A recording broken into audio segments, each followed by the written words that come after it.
They called her the Rock Watcher, a quiet woman in sterile civilian gear who haunted the edges of a base built for war, her gaze fixed not on the horizon but on the ground beneath her feet. The commander, a man forged in fire and protocol, told her to get off his mountain. The mountain, in its own deep and ancient language, told her precisely why he was wrong. In the end, when the shouting of men was drowned out by the groaning of the earth, it was not a soldier who saved them, but the geologist he had dismissed as dust. The air at Forward Operating Base Ethelgard was a physical thing, a dry, abrasive presence that scoured the throat and clung to the skin. It tasted of pulverized granite, diesel fumes, and the low, constant hum of anxiety that permeated every military outpost in the Korangal Valley. The sun was a merciless hammer, beating down on the corrugated steel roofs and the packed earth compounds, bleaching the world to shades of ochre and bone. The mountains that ringed the valley were not majestic. They were jagged and hostile, knives of metamorphic rock aimed at a perpetually bruised sky. They were old gods, indifferent to the transient conflicts that played out in their shadows. Dr. Eris Thorne understood this indifference. She felt a kinship with it. To her, the mountains were not a backdrop for war. They were the war itself, a slow, grinding conflict of tectonic plates and thermal stresses that had been raging for millennia. The skirmishes of men were fleeting, insignificant pops of sound in a symphony of geological time. She sat on a simple stool in her small, climate-controlled geolab, a prefabricated habitat dropped into the heart of the base. The space was an island of sterile order in a sea of chaotic masculinity. Trays of core samples were laid out in precise rows on a stainless steel table. Each cylinder of rock was a sentence, a paragraph in the long story of the Earth. She ran a gloved finger over the surface of a sample pulled from 300 meters below the command center, feeling the subtle shifts in texture from schist to gneiss. Her instruments hummed softly, charting the mountain's slow, rhythmic breathing. The base had a pulse, a vibration she had learned to filter out. The thud of boots on steel plate walkways, the rumble of the generators, the distant percussive cough of a .50 caliber machine gun being tested. These were the noises of the surface. Eris listened to the depths. She was mapping the deep stratigraphy, the hidden faults and fissures that crisscrossed the bedrock beneath Ethelgard. Her official contract stated she was assessing seismic stability for future construction, a mundane task that provided cover for her real purpose. Her real purpose was to listen for whispers, for anomalies in the deep rock that might betray a new and unconventional threat. The silence of the mountain was a coiled thing, and she was the only one paying attention to its tension. Her focus was a tangible force, a bubble of intense concentration that the ambient chaos of the base could not penetrate. Light from a single gooseneck lamp illuminated the rock core in her hands, revealing veins of quartz that glittered like frozen lightning. She noted the microfractures, the shear planes where the stone had yielded to unimaginable pressure eons ago. These were the mountain's memories of violence, its scars. She was cataloging them, learning its weaknesses. A display on her main console showed a real-time feed from a dozen geophones she had painstakingly placed in a web across the valley floor and up the scree slopes. The lines were mostly flat, a steady state of ambient seismic noise. Mostly, a shadow fell across her workbench. She did not look up, her attention still fixed on the delicate task of measuring the magnetic susceptibility of the core sample. The scent of sweat, sun-baked canvas, and aggressive certitude preceded the voice. Dr. Thorne. The voice was a blunt instrument. It belonged to Major Kalen Vance, the commanding officer of FOB Ethelgard. He was a man carved from the same hard material as the mountains, but without their patience or depth. His authority was a garment he wore conspicuously, the eagles on his collar polished to a blinding sheen. He stood in the doorway of her lab, his large frame blocking most of the harsh daylight, casting her and her work into his considerable shadow. She finished her measurement, recorded the number in her log with a precise, steady hand, and only then turned her head slightly. She did not stand. Her eyes, a calm and unsettling shade of gray, met his. "Major, I just came from the weekly threat assessment briefing," he said, his tone suggesting this was an event of cosmic significance she had foolishly missed. He stepped inside, his boots making a loud, intrusive sound on the clean floor. He surveyed her equipment with a look of profound skepticism, his gaze lingering on the trays of rocks as if they were a personal affront. "We discussed kinetic threats, IED's complex ambushes. We did not, at any point, discuss geology." Eris turned back to her console, her fingers moving across the keyboard, bringing up a 3D topographical map of the substrata. The image glowed with false colors, a psychedelic representation of density and stress. "That is an oversight," she stated simply. "It was not an opinion. It was a diagnosis of a systemic flaw." Vance's jaw tightened. He was not a man who appreciated diagnoses, especially from civilians. He prided himself on his grasp of the battle space, a term he used with religious reverence.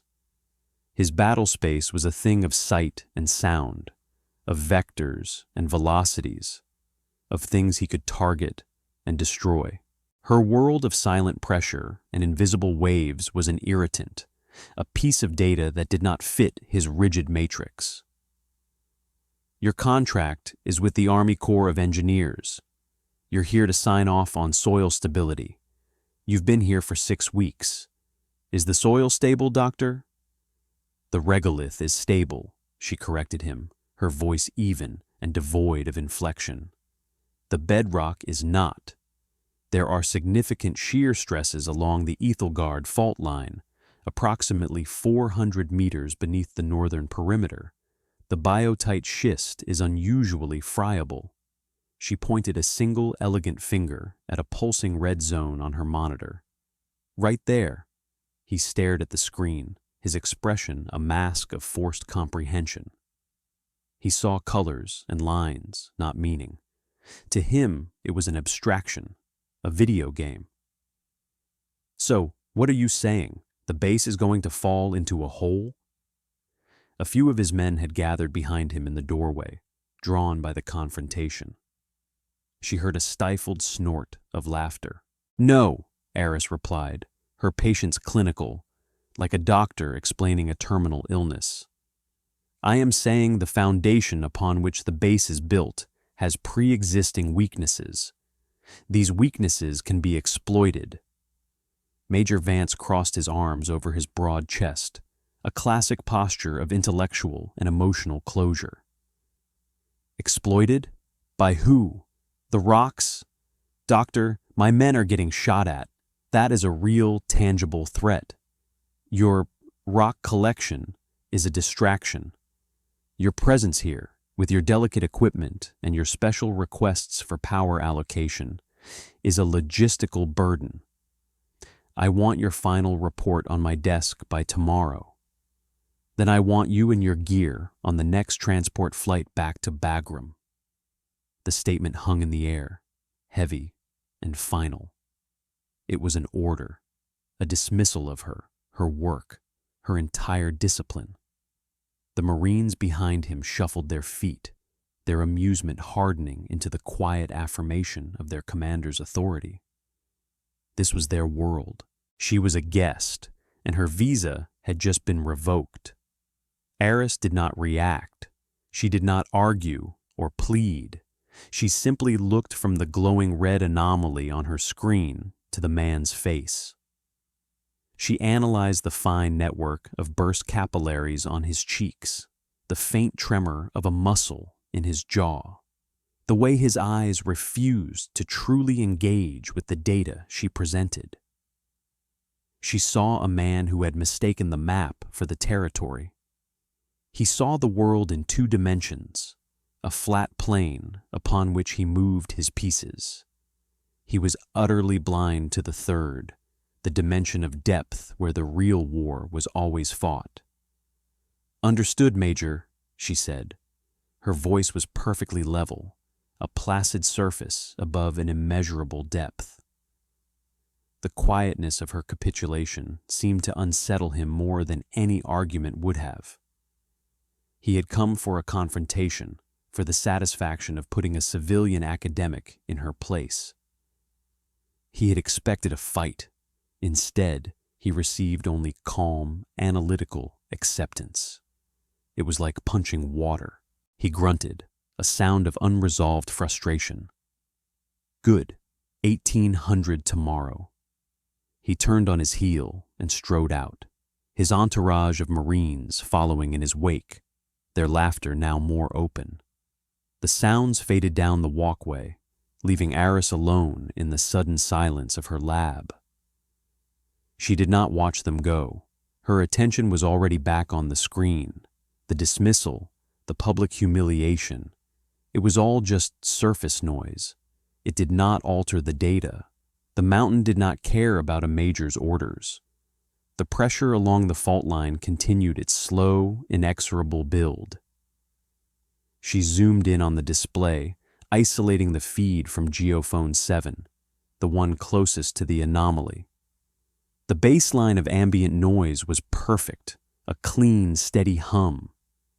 But for the past 3 days, a new signal had been hiding within it, a subtle, rhythmic pulse. It was faint, almost imperceptible, like a single heartbeat in a crowded room. It was artificial. She closed her eyes, filtering out the light, the hum of her instruments, everything but the data itself. She ran the signal through a series of cognitive filters, comparing its frequency and amplitude to her vast internal library of seismic signatures. It was not a natural tremor. It was not the vibration from the base's generators or the distant echo of artillery. It was coherent. It was directed. It was a signal designed to resonate with the specific crystalline structure of the biotite schist.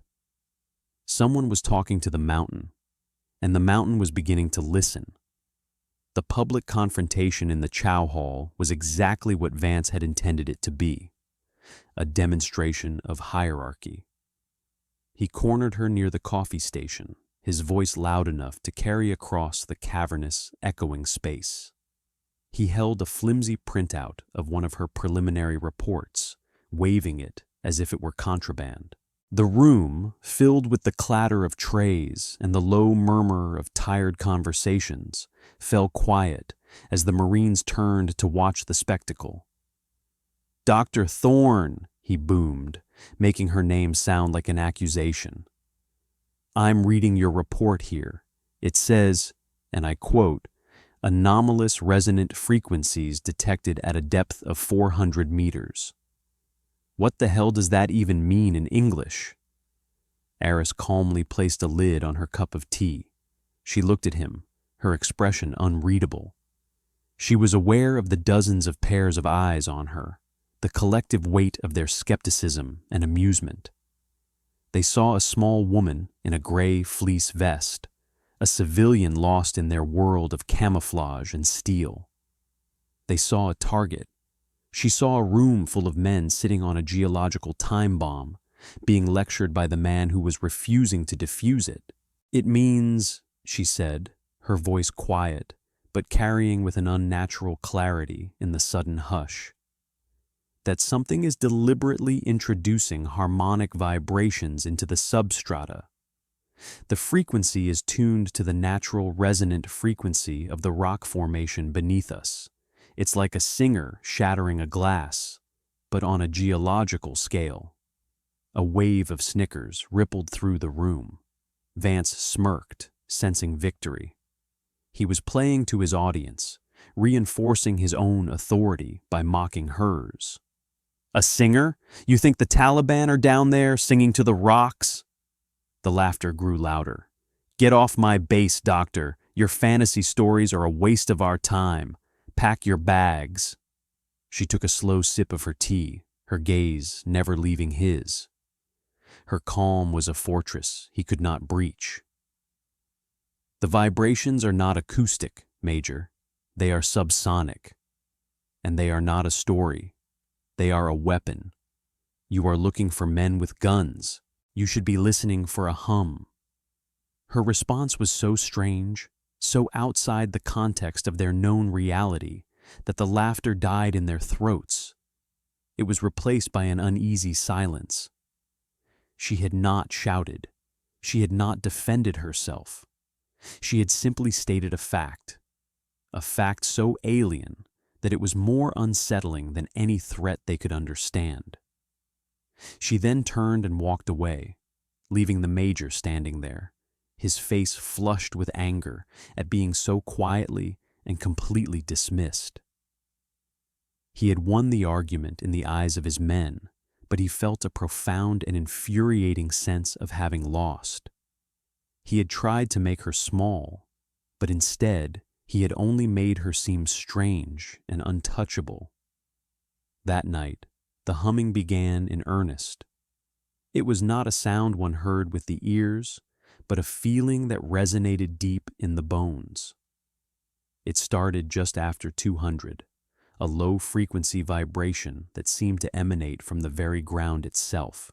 It was a subtle tremor that made the water in a glass tremble, that caused a faint rattling in the window panes, that worked its way up through the soles of a soldier's boots and into the base of his skull. Most of the men on the base slept through it, their dreams vaguely troubled by a sense of unease. The guards on the perimeter felt it most acutely. They scanned the dark, jagged horizon, their night vision goggles revealing nothing but silent, empty rock. The threat was not outside the wire. It was beneath it. In her lab, Eris was wide awake. The lines on her seismographs were no longer tracing faint whispers. They were screaming. The rhythmic pulse had amplified 1,000-fold. It was a clean, powerful sine wave, a pure and focused application of energy. The 3D model of the substrata was a flashing nightmare of red and orange. The stress along the Ethelgard fault was reaching a critical point. The weapon was fully active. She watched the numbers climb, her face illuminated by the cold light of the monitors. Her expression was one of intense, almost serene, concentration. The fear she felt was a cold, clinical thing, a variable to be factored into her calculations, not an emotion to be indulged. The first structural failure occurred at 0317. It was not dramatic. A hairline crack appeared in the concrete floor of the main ammunition depot. Then another. The cracks branched out like black lightning, spreading across the slab in a matter of seconds. A deep groaning sound echoed from within the structure, the sound of reinforced steel yielding to a force it was never designed to withstand. An alarm blared, a shrill, panicked cry in the vibrating darkness. Major Vance was in the command center, a state-of-the-art bunker buried 50 feet below the surface. He was staring at his tactical displays, which showed nothing. No incoming mortars, no movement on the perimeter sensors, no enemy chatter on the radios. Yet his base was, quite literally, shaking apart around him. He gripped the edge of a console, his knuckles white, his face a mask of disbelief and rage. This was impossible. This was not in the manual. "What is it, damn it?" he roared at his communications sergeant. "Is it an earthquake?" "No, sir," the sergeant replied, his voice tight with fear. "It's too regular. Earthquakes don't have a rhythm." The vibrations intensified. A section of the ceiling in the command center groaned, and a shower of dust and concrete particles rained down on the consoles. The lights flickered, then died, plunging the bunker into a terrifying, resonant darkness, broken only by the emergency strobes and the green glow of backup monitors. The men were shouting, their voices tight with a primal fear of being buried alive. This was a foe they couldn't shoot, an enemy they couldn't even see. Vance's methods, the only ones he knew, were useless. He ordered patrols out into the darkness, but they had nothing to patrol for. He requested an aerial drone, but it showed no heat signatures, no enemy positions. He was a master of a game, and the rules had just been completely rewritten. His authority, built on a foundation of conventional warfare, was crumbling as surely as the concrete around him. He barked orders, but they were reflexive, meaningless actions against an invisible, incomprehensible force. He was trying to fight a ghost with a sledgehammer. The door to the command center hissed open, cutting through the chaos. A single figure stood silhouetted against the red emergency lighting of the corridor. It was Aris Thorne. She held a ruggedized tablet in her hands, its screen casting a calm, blue-white light on her face. She moved with an unhurried grace, stepping into the center of the room as if walking into a library. The panicked energy of the space seemed to part before her. The men fell silent, their attention shifting from their failing commander to the quiet woman who had spoken of singers and humming. She did not look at Vance. She looked at the main tactical display, at the map of the base that was now flashing with damage icons. Her gaze was analytical, her focus absolute. She was not seeing a crisis. She was seeing a complex physics problem that was rapidly approaching a solution. "Major," she said, her voice cutting through the last vestiges of panicked noise. It was not loud, but it commanded the attention of every person in the room. "Your base is experiencing a forced resonance event. The enemy is using a phased array of subterranean emitters to focus low-frequency acoustic energy on the primary shear plane of the Ethelgard fault. The resulting vibrations are causing catastrophic stress fracturing in all non-flexible materials. In simpler terms, your concrete is turning to dust." She paused, letting the clinical horror of her words sink in. She held up her tablet, displaying the same 3D model she had shown him in her lab. Now, it was a terrifying pulsing mass of critical warnings. "At the current rate of energy input, the foundation of the ammunition depot will liquefy in approximately 19 minutes. The command bunker will experience total structural collapse in 32 minutes. The entire base will be rendered uninhabitable and indefensible before sunrise." A profound silence fell over the command center, broken only by the groaning of the strained earth and the hum of the emergency power. The men stared at her, their faces pale in the strobing lights. They had been living in a world of assumption, and she had just shown them the horrifying reality that lay beneath it. Their fear was no longer a vague panic. It was a specific, quantifiable terror with a timeline. Vance stared at her, his face a battleground of conflicting emotions: disbelief, fury, and the dawning, sickening realization that she had been right. His entire worldview was collapsing. The enemy wasn't at the gate. The enemy was in the ground, and this strange, quiet woman was the only person who understood it. His authority had evaporated. It had been an illusion, a thing of rank and regulation that had no meaning in the face of this new reality. Competence was now the only currency that mattered, and he was bankrupt. It was Gunnery Sergeant Marcus Thorne who broke the spell. He was a veteran of a dozen campaigns, a man whose face was a roadmap of hard-won experience. He had watched Eris work for weeks, had seen the meticulous, obsessive focus she brought to her study of the rocks.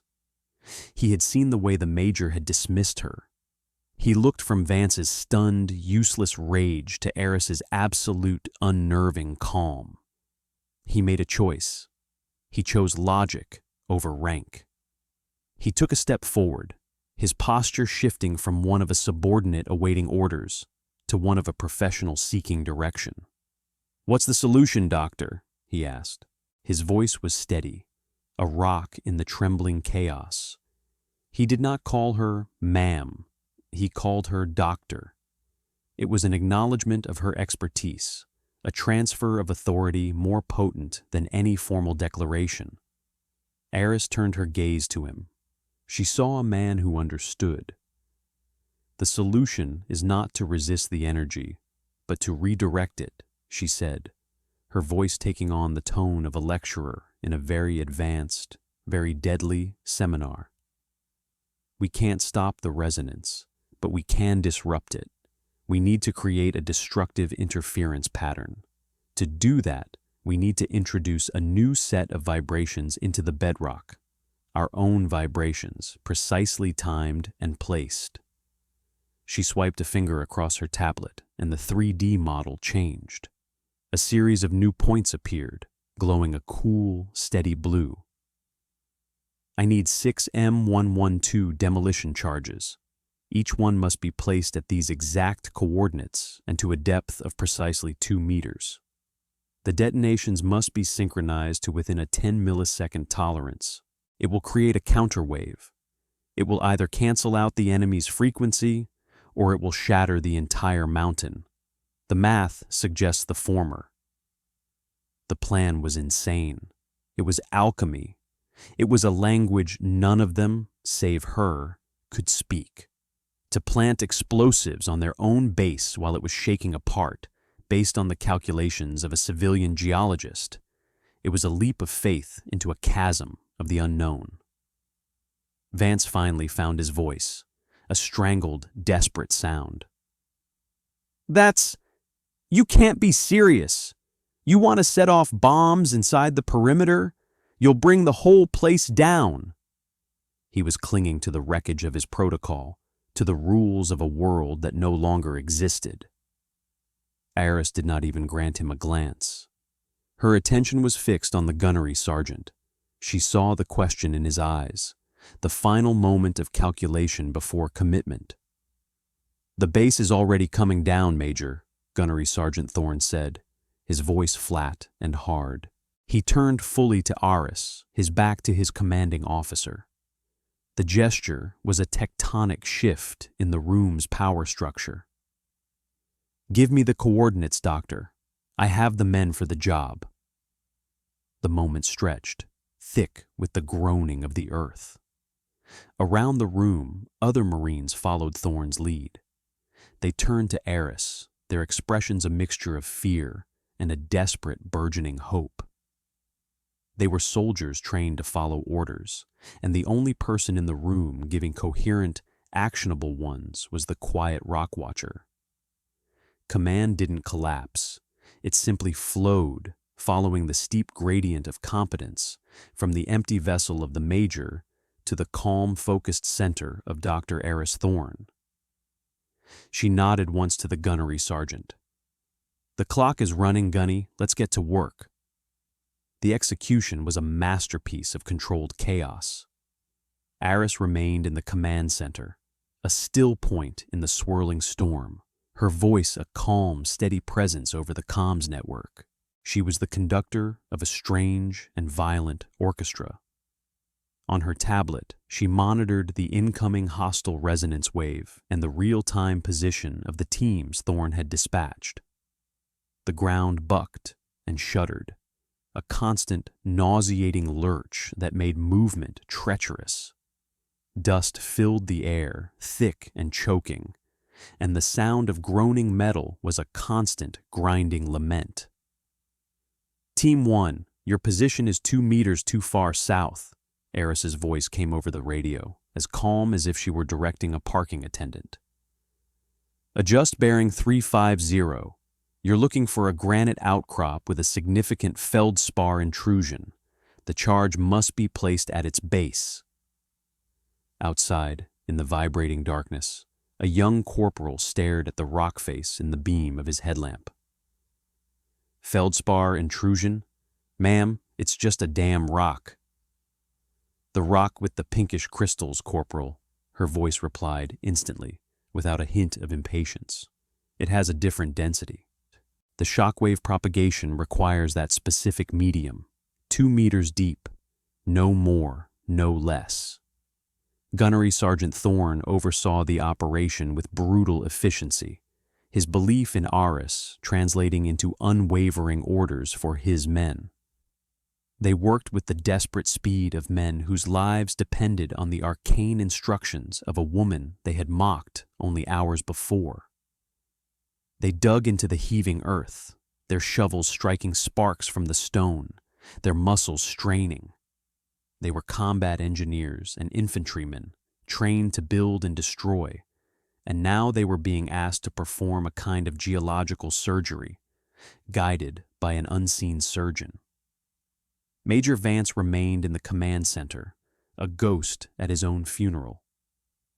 He watched Eris operate, his face a pale mask of irrelevance. She moved between consoles, her fingers flying across keyboards, rerouting power, linking the charge's electronic detonators to her own tablet, her focus so absolute that he, the base commander, had ceased to exist for her.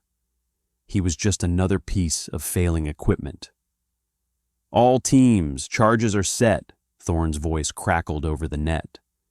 Awaiting your command, Doctor? Eris looked at her screen. The incoming energy wave was peaking. The stress on the fault line beneath them was at 98.7% of its critical failure point. Red lines screamed across her display. The entire structure of the base was groaning in its final agony. She had one chance. Her calculations had to be perfect. The timing had to be perfect. Stand by for detonation, she said, her voice dropping a register, becoming the only sound in the universe. She placed her thumb on a single icon on her tablet screen. Detonating on my mark. 3, 2, 1. She tapped the screen. What's mark? For a fraction of a second, there was a new, deeper shudder as the 6 demolition charges fired in perfect synchrony. It was not a violent explosion, but a deep, resonant thud, a chord played upon the mountain itself. The lights in the command center flickered violently, and a final heavy shower of dust fell from the ceiling. The men braced for the end, for the final collapse, and then silence. It was a silence so profound, so absolute, that it was more shocking than the noise it replaced.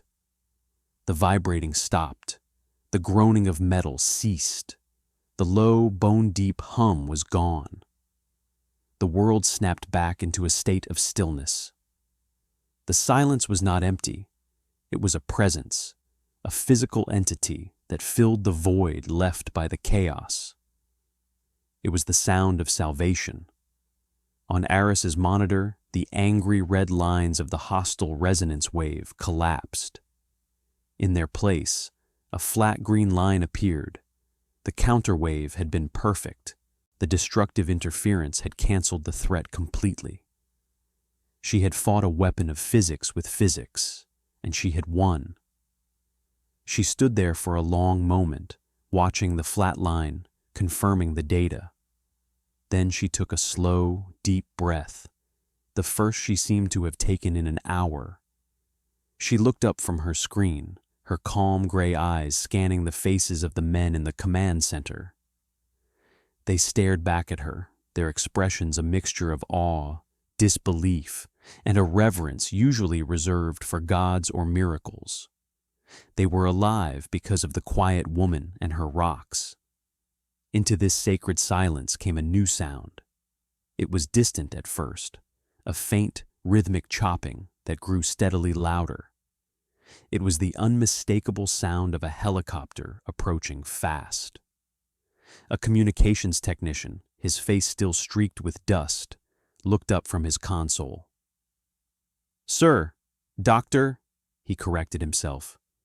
"I have an incoming priority transmission. It's from CENTCOM. A general officer is on approach. ETA 2 minutes. Call sign Arbiter." Major Vance flinched as if struck. CENTCOM. A general. This was it. This was the reckoning. He had failed. His base had been nearly destroyed. His command had disintegrated, and he had been saved by a civilian he had tried to expel. He was ruined. The Blackhawk did not circle. It descended with aggressive, purposeful speed, its rotor wash blasting away the dust and debris from the main landing pad. The entire base seemed to hold its breath. The ramp dropped before the skids had even fully settled, and a tall, lean figure in a crisp, unadorned uniform stepped out. He was a 3-star general, but his uniform bore no name tape, only the rank. He moved with an aura of absolute, unassailable authority.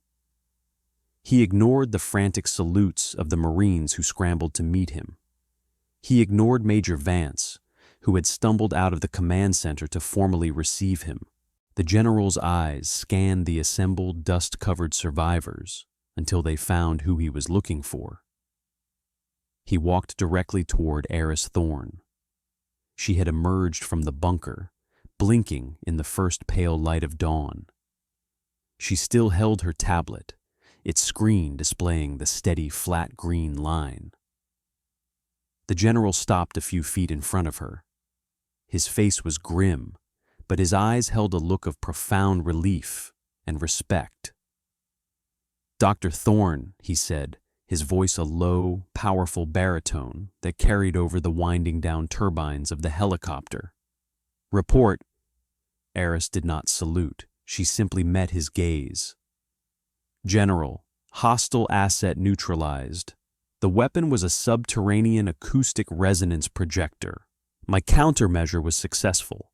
The base is secure, but structurally compromised.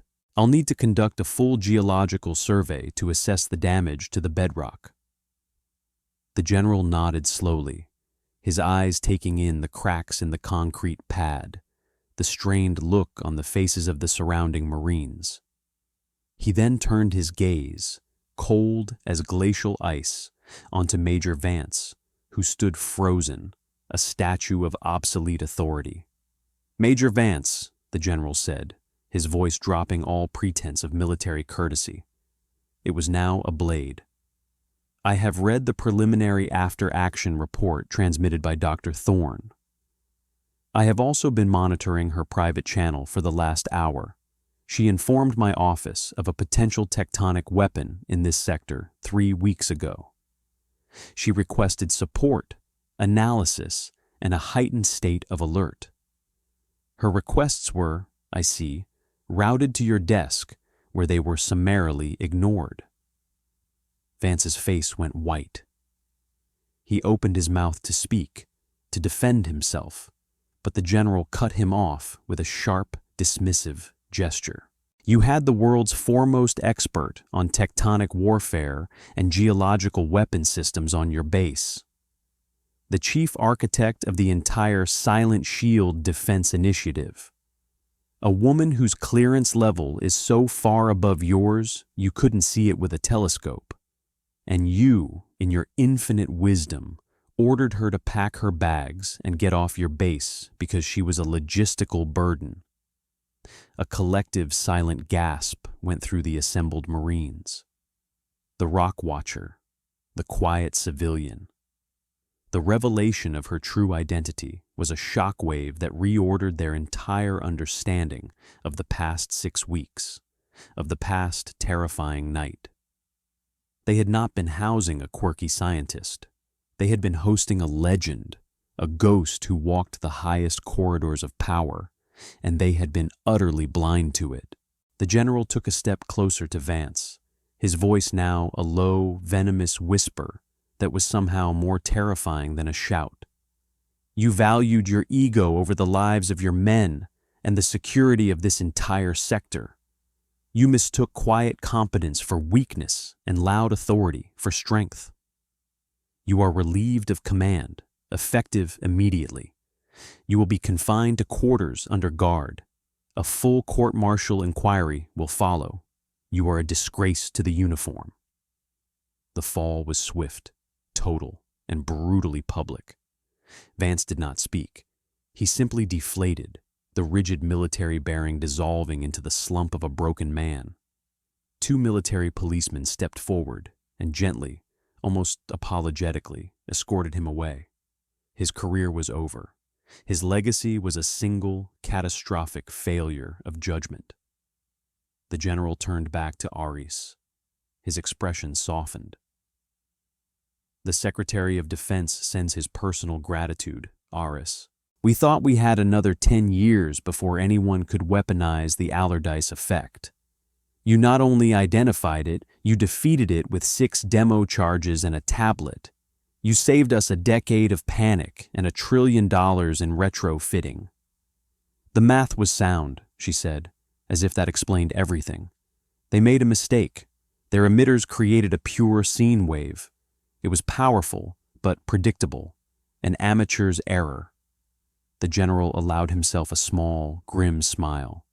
For them, an error. For us, a miracle. The Blackhawk is yours. It will take you wherever you need to go next. Your work here is done. A new order settled over FOB Ethelgard in the days that followed. The quiet competence that Eris had embodied became the new standard. The bluster and performative authority of the old command seemed archaic and foolish. The acting commander, a thoughtful lieutenant colonel, spent his first day in a long, quiet meeting with the base's chief engineer, discussing shear strength and foundational integrity. The language of geology had entered the tactical lexicon. The Marines spoke of Aris in hushed, reverent tones. They called her the Ghost or the Mountain Breaker, the story of the night the earth shook and the quiet woman saved them all became an instant legend, a cautionary tale about the dangers of arrogance and the power of unseen knowledge. They looked at the mountains that surrounded them not as inert obstacles, but as complex systems, as potential weapons, as living things with their own rules.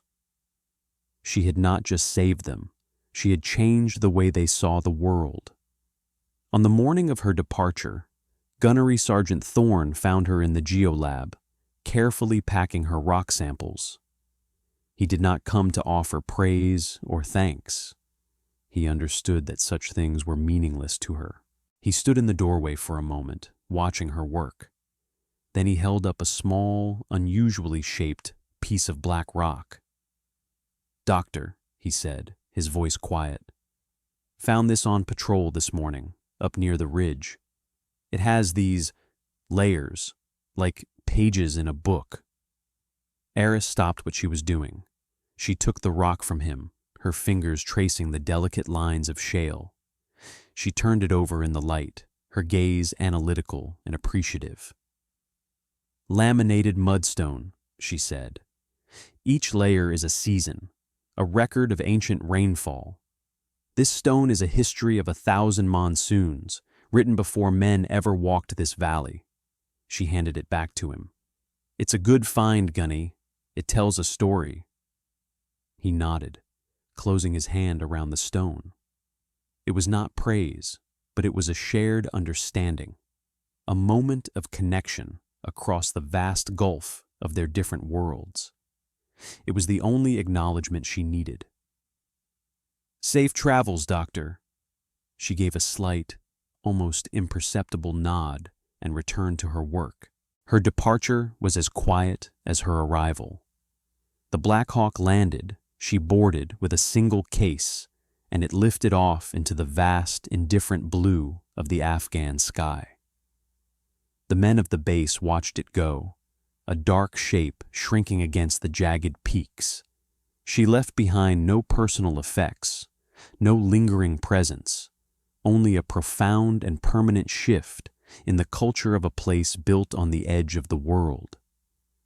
She had arrived as a mystery and departed as a legend, a quiet professional who had listened to the earth while other men shouted at the sky, and in that listening had saved them all.